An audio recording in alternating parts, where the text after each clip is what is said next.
Hi, this is Steve Young for the Co-Roundtable. One of the kind of realities which is often overlooked when we talk about capitalism or the economy or business or wealth or making a living is reality, circumstances. I think there's a lot of talk that we can just make our own future. Powerful people, governments can do this. Powerful people, wealthy people, they put money, they write a contract and things happen. But what if they hit a wall? What if reality, what if circumstances just won't tolerate it, won't permit it? And we don't like to think about that, particularly we Americans. There were two interesting little developments I saw in the news related to the circumstances of the pandemic, of the virus. A reality the world has been living with for almost a year now. And it's something we have to adjust to, right? We have social distancing, we're supposed to wear masks and all kinds of things, which we don't have to follow that. We don't have to adjust to reality. But A, we might violate the law, and B, we might expose ourselves to the virus. And if we have a weak immune system, we're older, or we bring it back to our grandparents or something, there's a chain of consequences there that we need, A, to be aware of, and a responsible moral person is always, I think, to be thinking about consequences and reality and what's going to happen.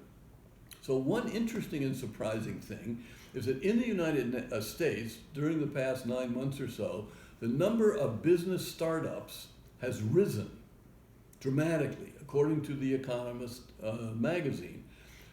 Business startups have been declining in this country for 10, 15, 20 years, and no one really seems to know why.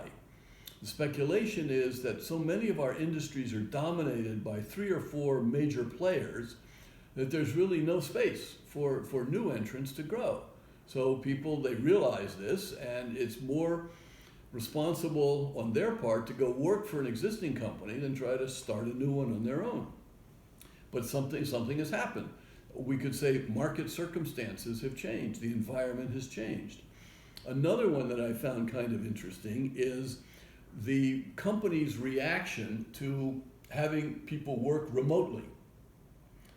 Because we figured out how to use the internet and these things like Microsoft Teams and Zooms and this and that, and their new techniques, and so you could have your business team in 6 different houses or locations or 6 different cities or 6 different countries, and you get your work done, particularly white collar kinds of work. So apparently a number of people, particularly around Silicon Valley, are moving away from high rent places like San Francisco and Palo Alto to cheaper places on their same salary, where they're going to basically have greater net pay. So what the companies are now doing is rethinking what they should pay people, saying that if you work in San Francisco, you get paid more money because the cost of living is higher. But if you're going to move to some small town in Oregon, which is very nice, or across the border in Nevada, where the cost of living is 60% lower than San Francisco, maybe we're not going to pay you so much. So this is a reality which affects both the employees who are moving to lower cost of living communities and the companies who have a justification now to lower their costs.